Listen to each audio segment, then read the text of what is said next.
At first glance, this wealthy São Paulo family seems to have the perfect, happy life in a beautiful home with a gated community. But something very dark was lurking at its heart. In 2002, this picture-perfect Brazilian family was destroyed by a savage crime, carried out by the most unlikely person of all, their own daughter. Let's dive in. Bright and early on the morning of November 1st, 2002, the son and daughter of a wealthy German engineer, Manfred Albert von Richthofen, and Lebanese-Brazilian psychiatrist Marissa von Richthofen came home to a horrifying scene. Suzanne Louise von Richthofen and her little brother Andreas discovered both of their parents had been brutally slain in their bedroom and their mansion ransacked. They immediately called the police. At first, it looked like a typical break-in gone bad. However, the investigating officers quickly formed doubts that it was really a burglary and suspected that the perpetrators were known to the victims. Right away, they started questioning both of the children and the family's employees. What made investigators the most suspicious was the state of the crime scene, as the alarm system was already switched off and the disturbed papers spread very regularly, as though totally on purpose. However, it wasn't long before Suzanne's odd behavior raised some major alarm bells. The strangeness began when she was seen in the house's swimming pool with Daniel the day after the homicide. Just relaxing, And then she celebrated her 19th birthday at a big party with friends. Frankly, this did not seem like even slightly normal behavior for someone who had just buried their parents. The ceremony had barely been a few hours before the party, but Suzanne was living large. For this reason, the investigators focused all their attention on her boyfriend, and his brother. They even began shadowing them, and it didn't take very long for their suspicions to pay off. The biggest clue was when Christian Cavanhos bought himself an expensive motorcycle just a few days later.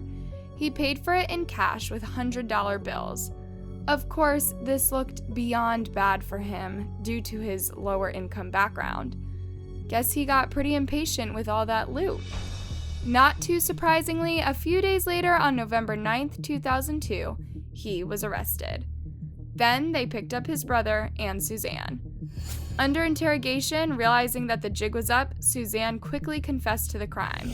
But the story just gets weirder from there. With all the trappings of a teen romance gone bad, born on November 3rd, 1983, teen Suzanne's privileged background really didn't suggest she was capable of something so heartlessly cruel. In a bizarre detail, her mother and father were also very respectable members of rich Brazilian society, and her father was a distant nephew of a World War I icon, the Red Baron. Suzanne herself was well educated. She was able to speak 3 languages, and after graduating from a German high school, she studied law at the Pontifical Catholic University of São Paulo.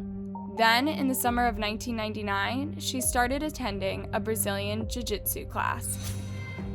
Brazilian Jiu-Jitsu focuses on the skill of taking an opponent to the ground, gaining a dominant position, and using a number of techniques to force them into submission via joint locks or chokeholds.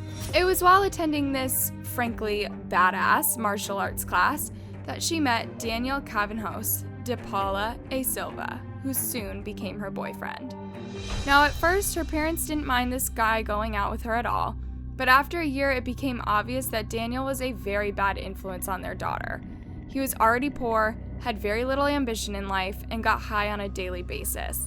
He seemed to be dragging Suzanne down with him. In July 2002, her parents were away on a month-long vacation. These are a big thing in Brazil, to escape the blazing heat during that season. Nice if you can afford it. So, boyfriend Daniel moved into that big house with the siblings during that month, much to Suzanne's delight. But when mom and dad got back, they were less than thrilled about their new house guest.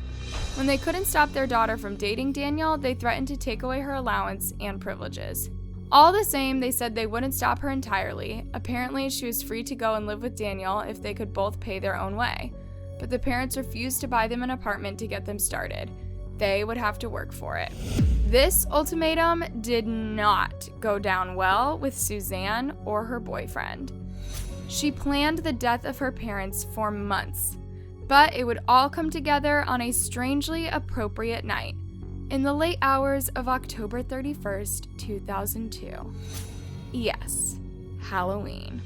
Suzanne first checked if her mom and dad were already asleep, then disconnected the alarm system of the estate and opened the doors to Daniel Kravenhaus and his brother Christian, who had both been waiting outside.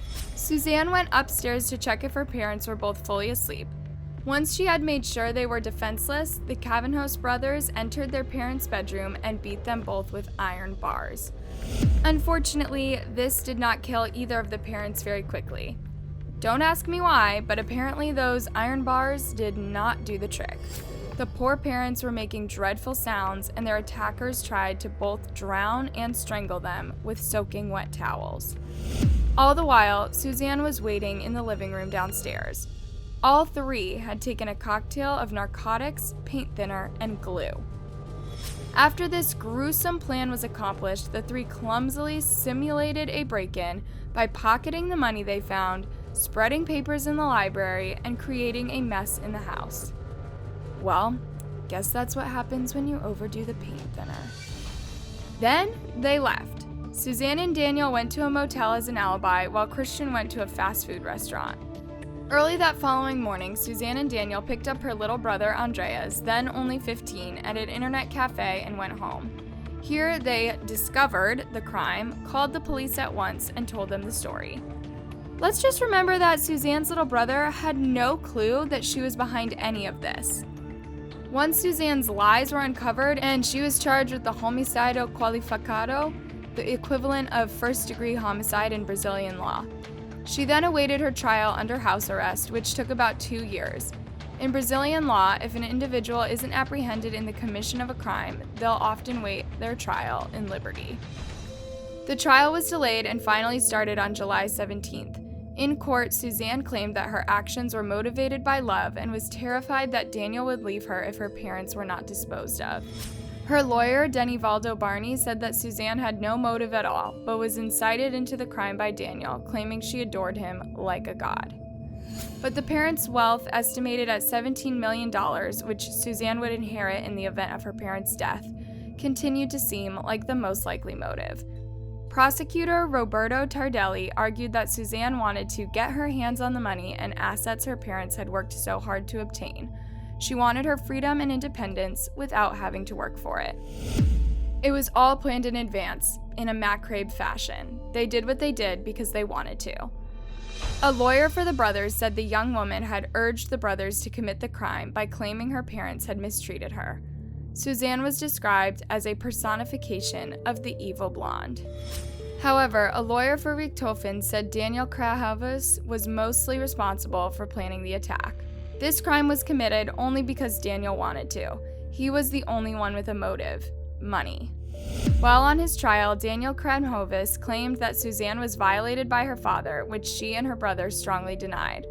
It was also claimed that the Richthofen parents had issues with drinking, but the autopsy did not detect any liquor in their bodies. It was getting harder for people to believe Suzanne was the real monster here, but everyone's perception of an innocent, poor little rich girl was about to change. Many people who were initially on Suzanne's side changed their opinion after a TV show broadcast an interview with her. Before the interview, when the cameras were already on, she was recorded being coached by her lawyer on how to appear more sympathetic. He told her to cry out loud during the broadcast, to behave more believably like a person with feelings for her dead parents. Not surprisingly, the interview snafu was a major hit to her credibility. Although, it may not have made a lot of difference in the end. In court, Suzanne behaved very coldly, lacking any emotion. On one very bizarre occasion, Suzanne even started to laugh. In contrast to Suzanne, the Kravenhaus brothers were crying most of the time. But she continued to put all the blame on Daniel Kravenhaus, while the brothers still insisted that they acted on her behalf. Prosecutor Roberto Tardelli, however, called Suzanne the mastermind of the crime. Still, he called for all of them to receive 50 years imprisonment each. The courtroom was packed every single day, and there was a huge interest in the verdict. Finally, on July 22, 2006, Suzanne was sentenced to 40 years in prison. Daniel Krenhavos got the same sentence, and Christian was sentenced to 38 years for conspiracy. But Suzanne continues to appeal the sentence and campaign for house arrest instead of regular prison. In 2018, courts denied her latest appeal for freedom for Suzanne von Richthofen, claiming that her narcissistic personality disorder was a major factor and may have led to her heinous crime. Narcissistic personality disorder, NPD, or megalomania, is a personality disorder characterized by a long-term pattern of exaggerated feelings of self-importance and excessive craving for admiration and struggles with empathy. The strangeness of the case guarantees we all keep questioning the outcome. Even now, the story isn't quite ready to be buried, and interest continues. In 2014, Suzanne married a female inmate in jail, where she'd already led quite a complicated love life. She continues to raise controversy in Brazil during holiday seasons, particularly on Mother's Day in May 2016, when she was allowed a week of freedom and stayed at a beachside villa belonging to her lawyer. But at least up to February 2020, Suzanne remains in custody in a women's prison outside São Paulo. But most recently, 2 movies based on Suzanne's notorious crime have been released, back to back. One is called The Girl Who Killed Her Parents, and the other, The Boy Who Killed My Parents. As those titles suggest, the films show these shocking events from both points of view. One from Suzanne and one from her boyfriends, and the same actress plays Suzanne in each version. So even though the courts have decided Suzanne's guilt, the case continues to fascinate the world and provoke some serious debate over what went down. So what do you guys think really happened? Are you gonna check out those 2 movies? That brings us to the end of today's video. What do you think of this case? Do you really think Suzanne is the brother's victim, or did she definitely set the whole thing up? Let me know your thoughts down in the comment section below. Thanks for watching the video, you guys. If you liked it, be sure to give it a thumbs up and subscribe to the channel. Until next time, bye!